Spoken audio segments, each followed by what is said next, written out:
Hey everyone, it's Schmuckles. Today we're going to talk about some new crazy 2v8 Resident Evil leaks that were data mined out of the game files today. With the most recent patch that came to Dead by Daylight, there were things data mined out of the game files that added more clarity to this 2v8 Resident Evil event. Make sure to like this video and subscribe to this channel if you want to see more content like this. So let's take a look at this. Actually, this was the banner that was data mined. You can see that there's a new Albert Wesker skin, and there's also a Nemesis skin right here. This looks like this is going to be the ultra rare or legendary skin that comes with Nemesis. And this skin right here looks pretty damn similar to the original Nemesis from Resident Evil 3. Recall that there's Resident Evil 3 and there's also the remake of Resident Evil 3. The version of Nemesis that's in DBD is from the remake version of Resident Evil 3, and this skin appears to be from the original Resident Evil 3. Ruthless Leaks has now walked back on those leaks, saying that Mr. X is not joining Dead by Daylight. It's pretty crazy because Ruthless presented this as actually concrete information in the past, but now we can put an X next to those rumors started by Ruthless. And in my opinion, that really hurts the credibility of Ruthless. Like, where did he get the information? And is the source actually being accurate, or is it a different source that's also trolling him? I'm not really sure. It was pretty shocking to see this because I was fully convinced that Mr. X was coming into the game. But you know how things go in the leaking community, like nothing's absolute until it's announced, or if it's data mined from the game files or someone has actually seen the models of what's coming into the game. So that's definitely a giant X next to that for Ruthless Leaks, and that in my opinion calls into question all of the leaks that are coming after that. Like, these are the things that are being claimed by Ruthless, and Ruthless has been correct in the past but actually was not correct about Mr. X joining DBD. So that definitely has got to hurt his credibility. Ruthless told me that all of the other stuff is definitely still coming true, but at this point I'm not really sure myself. So that's kind of my thoughts on the situation. Like, if Mr. X isn't coming to DBD and this is actually the skin that's coming in for Nemesis with that killer bundle, what else out of Ruthless's information is incorrect? It's hard to know exactly what things to trust and not trust when people are not super clear or accurate with their certainty level. Like, I was told with 100% certainty that Mr. X is coming into DBD, and that has actually turned out to not be true. I've also been told other things with 100% certainty that have not come true. So there's some disappointing assessments of certainty going on behind the scenes. If somebody that I trust is not trolling, is saying something with 100% certainty like Ruthless Leaks, then I make a video reporting that that thing is actually true. However, if it turns out to not be true, it's hard for me to pick facts from fiction if certainty levels are going to be inaccurate. That's all the facts that I have for the situation. And again, I would never bait anyone or post anything that I know is not true.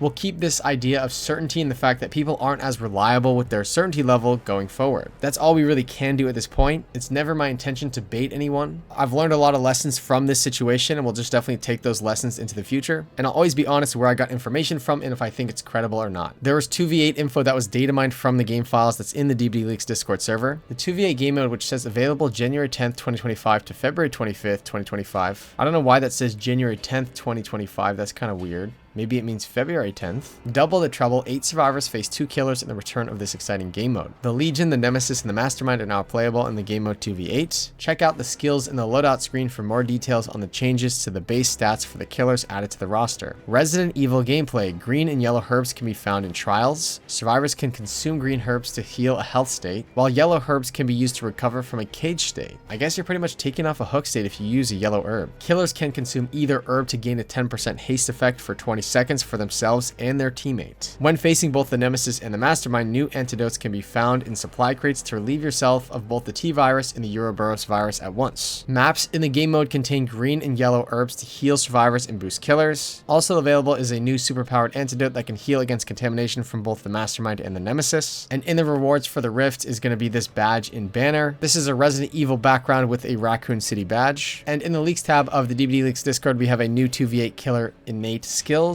Nemesis innate skill increases zombie line of sight to 18 meters and 226 degrees. Contaminated survivors are hindered for 3 seconds. Decreases zombie spawn time for 7.5 seconds. Increases mutation rate from zombie kills by 75%. Mastermind innate skill increases the maximum number of virulent bound charges to 3. Increases the time to perform a bound vault by 0.5 seconds. Decreases the time to charge a bound by 1/4 of a second. Decreases bound cooldown when not hitting a survivor by 1 second. Increases feral frenzy duration by 12 seconds. Increases the maximum number of feral slashes to 8. Increases the number of feral slashes required before downing a survivor during the feral frenzy to 8. Increases the feral frenzy terror radius bonus to 20 meters. herbs. 2 types of herbs spawn on the map, green and yellow. Using them grants different effects to survivors and killers. They reuse totem spawns. A green herb, 4 spawn in total. Survivor effect, it heals a health state. Killer effect grants the killer who used it 10% haste for 20 seconds. Yellow herb, 2 spawn in total. Survivor effect removes a cage state. Killer effect grants both killers 10% haste for 20 seconds. So that's all the information that was leaked today for the 2v8 game mode that's coming. Allegedly, this is going to be February 10th to 25th. Make sure to like this video and subscribe to this channel if you want to see more content like this. That does it for this video. Goodbye.